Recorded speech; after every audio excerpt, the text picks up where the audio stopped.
मनोहर लाल कह रहे हैं कि 9 साल की सरकार में उन्होंने 9 से ज्यादा कमाल किए हैं। 26 अक्टूबर 2014 से शुरू हुई यात्रा आज 2023 में पहुंची है।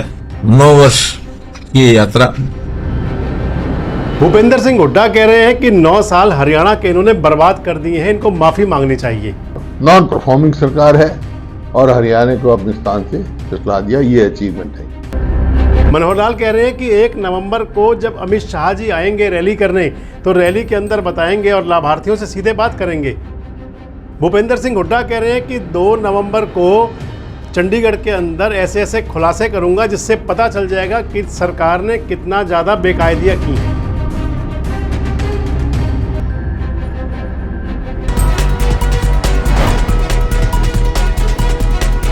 दोस्तों नमस्कार, मैं संजय मग्गू और मौजूद हैं देश रोजाना के डिजिटल मीडिया प्लेटफॉर्म पर। आज हरियाणा की सरकार को, यानी कि हरियाणा की मनोहर सरकार को, हरियाणा में मनोहर राज को पूरे 9 साल हो गए। 9 साल हो गए मुख्यमंत्री बने हुए मनोहर लाल जी को हरियाणा का। और आज 9 साल पूरे होने पर मुख्यमंत्री मनोहर लाल ने एक प्रेस कॉन्फ्रेंस की चंडीगढ़ में। तमाम अधिकारी और मंत्री उनके साथ बैठे हुए थे। मुख्यमंत्री मनोहर लाल ने अपनी प्रेस कॉन्फ्रेंस शुरू करते हुए ये कहा कि उनकी सरकार ने कमाल ही कमाल किए हैं। 9 साल के अंदर जनता का, प्रदेश की जनता का, आम आदमी का जीवन स्तर बदल गया। 9 साल के अंदर नौकरियां जो हैं बिना पर्ची और बिना खर्चे की मिली। 9 साल के अंदर जो ट्रांसफ़र पॉलिसी थी वो इतनी पारदर्शी हो गई जैसी आज तक कभी नहीं रही। 9 साल के अंदर तमाम उन्होंने अपनी योजनाएं गिनाई, परिवार पहचान पत्र से लेकर के और किसान विकास निधि तक तमाम योजनाओं का मुख्यमंत्री मनोहर लाल ने खुलासा किया। मुख्यमंत्री मनोहर लाल ने बताया कि किस प्रकार से हरियाणा की जनता का भाग्य और भविष्य बदलने का काम किया इस सरकार ने, किस प्रकार आम आदमी की सुनवाई होती है सरकार में। अपने जो तमाम उनके पोर्टल हैं, परिवार पहचान पत्र से लेकर के, प्रॉपर्टी आईडी से लेकर के, और इसके साथ साथ तमाम जो काम किए, आयुष्मान योजना से लेकर के, पत्रकारों की पेंशन बढ़ाने की बात हो या तमाम जितनी भी बातें थी, उन सभी पर मुख्यमंत्री मनोहर लाल बेबाकी से बोले, आंकड़ों के साथ बात की। अगर पेंशन की बात आई तो बुढ़ापा पेंशन से लेकर के और पेड़ों की पेंशन तक सब कुछ गिनवाया। और जब भविष्य के अंदर योजनाओं में और जब इजाफा होगा उसका भी उन्होंने घोषणाएं की। चाहे वो हिंदी के सत्याग्रही हों, उन सब के लिए पेंशन की, उनकी वेतनमान की, उनके पगार की, तनख्वाह में खूब बढ़ोतरी की। यानी कि 9 साल पूरे होने पर मुख्यमंत्री मनोहर लाल खूब बरसे का मतलब ये नहीं कि गुस्सा हुए, बरसे मतलब कि उन्होंने तमाम योजनाओं को जो पहले भी चल रही हैं और आगे इन योजनाओं के अंदर क्या क्या इजाफा किया जाएगा, क्या क्या फ़ायदे दिए जाएंगे, वो सब बताया। सुनिए मनोहर लाल जी क्या कह रहे हैं। 26 अक्टूबर 2014 से शुरू हुई यात्रा आज 2023 में पहुंची है। 9 वर्ष की ये यात्रा।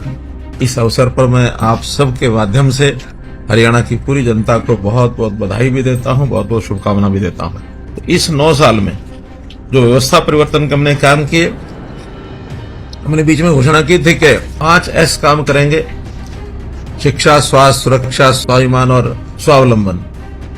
और साथ में फिर जुड़ गया, ये सब सेवा भाव से करेंगे, सुशासन से करेंगे। हमें कोई अनुभव, वैसा अनुभव नहीं है जो लूटमारी वो लोग करते थे, सरकार को भी लूटते थे, जनता को भी लूटते थे।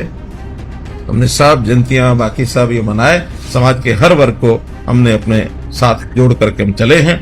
व्यवस्था परिवर्तन के जितने काम किए हैं उसके अंदर आपको पता ही है कि जैसे हमने अंत्योदय सरल पोर्टल बनाया, हर गरीब आदमी के लिए योजना हमारे उस पोर्टल पर जाकर के ले सकते हैं। 54 विभागों की 675 योजनाएं और सेवाएं ये ऑनलाइन कर दी। हमने ऑनलाइन ट्रांसफर पॉलिसी बनाई, आज कर्मचारी खुश है उससे। डीबीटी की जो योजना है, यानी जितने प्रकार का लाभ समाज को मिलना चाहिए, बिचौलिए जो थे वही उसमें आड़े आते थे। जितना पैसा रिलीज होता था उसका बहुत बड़ा प्रतिशत जो है बीच में गायब हो जाता था। हमने डीबीटी की सारी योजनाएं बनाई। किसानों के लिए जो उनको पैसा दिया, शायद 80,000 करोड़ रुपए के लगभग हमने किसानों को सीधा उनके खातों में डाला है। और 1182 करोड़ रुपया जो कहीं ना कहीं शायद गायब हो जाता, वो उसमें से बचत हुई है। हम जड़ों से भी जुड़े हैं और हमने आधुनिकता के आधार पर टेक्नोलॉजी का सहारा लेकर के आज भी सारे काम किए हैं। इस प्रकार से व्यवस्था परिवर्तन का हमने काम किया है। परिवार पहचान पत्र एक दूसरा, बीपीएल की सीमा हमने 120 से बढ़ा के 180 की है, उसके लाभ सबको दिए। बेटी बचाओ बेटी पढ़ाओ एक और सफलता का बड़ा विषय। मेरी फसल मेरा ब्यौरा जो किसानों के लिए एक बेस बन गया है उनके सारे समस्याओं के हल के लिए। चिराई और आयुष्मान कार्ड लगभग 30 लाख से ऊपर लोगों को, परिवारों को 5 लाख रुपए का जो सालाना लाभ मिलना सुनिश्चित किया है। प्रधानमंत्री स्वामित्व योजना, फिर इसी प्रकार से नल से स्वच्छ जल हर एक रसोई में पहुंचाना, 5,791 गांव में 24/7 बिजली देना, ई लर्निंग के लिए 5.5 लाख जो हमने टेबलेट दिए हैं, ये भी एक यूनिक हुआ है, किसी प्रदेश ने ऐसा नहीं किया है। हर जिला नेशनल हाईवे से जुड़ा है। हिसार अंबाला के 2 नए नागरिक हवाई अड्डे। प्रोएक्टिव होकर के old age pension 1,40,000 old age pension हमने प्रोएक्टिव बना करके उनके घर में भेजी है।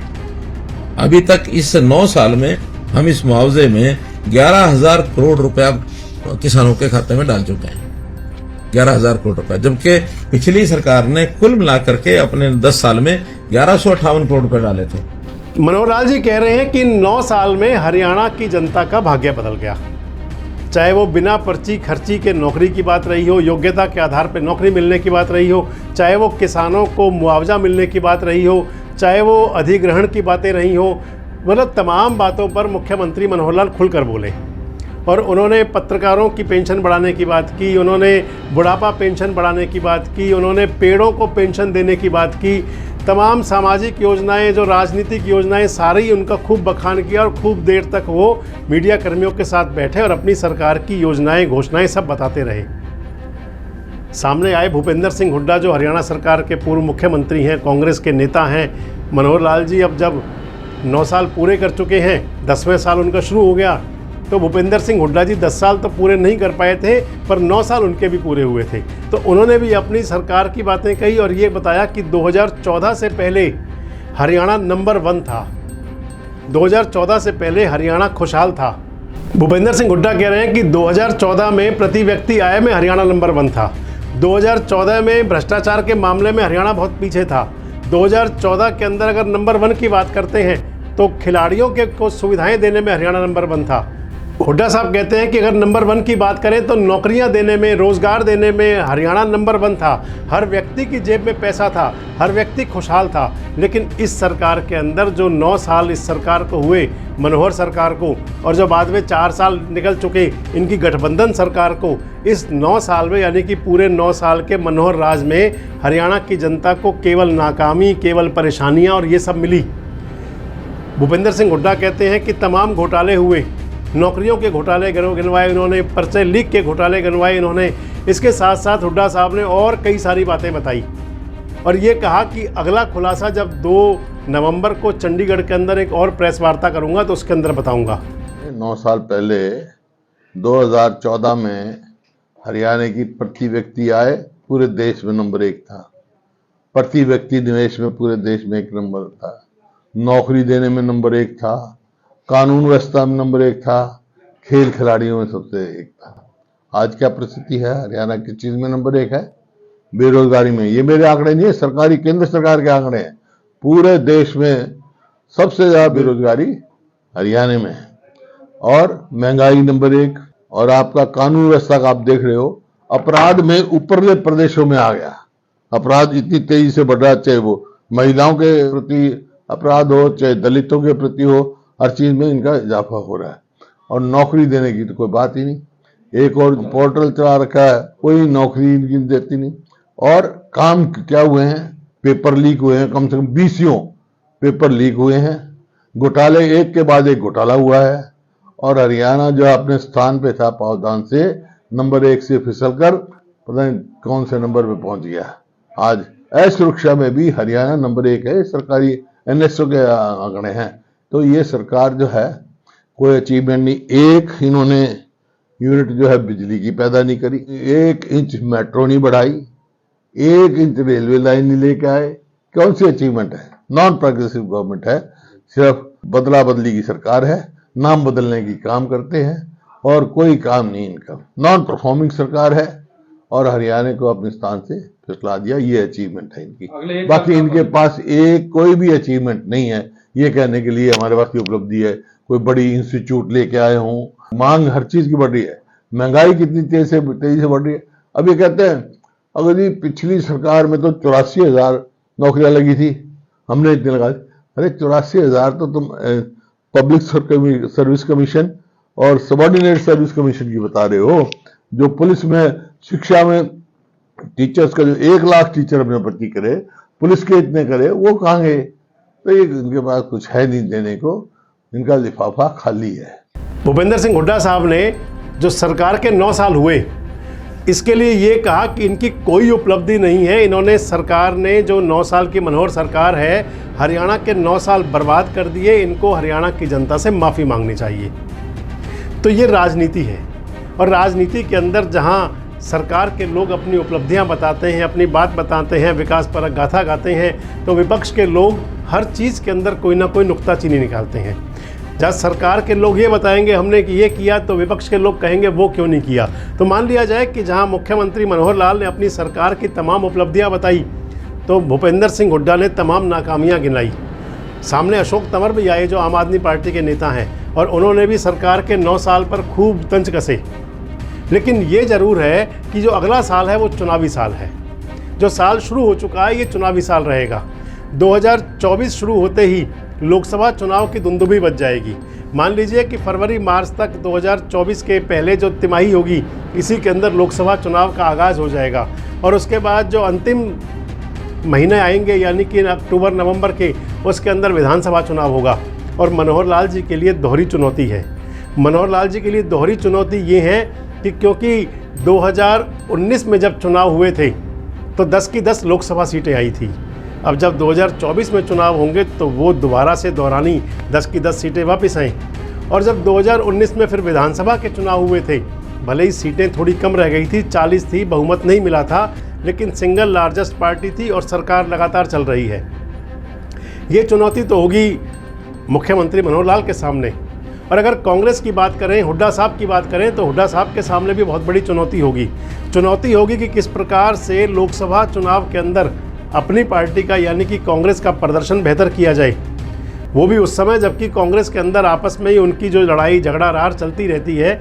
लेकिन क्योंकि हुड्डा साहब सामने आए थे तो हुड्डा साहब की बात कर रहे हैं। चुनौती सबसे बड़ी हुड्डा साहब के लिए ये रहेगी कि कैसे उन 10 लोकसभा सीटों पर अपना प्रदर्शन बेहतर करें, और कैसे फिर 2024 का जब विधानसभा का चुनाव आए तो उस चुनाव के अंदर जो पिछली बार 31 सीटें रह गई थी, 31 को 45 पार कैसे लेके जाए कि हरियाणा में उनकी सरकार बन जाए।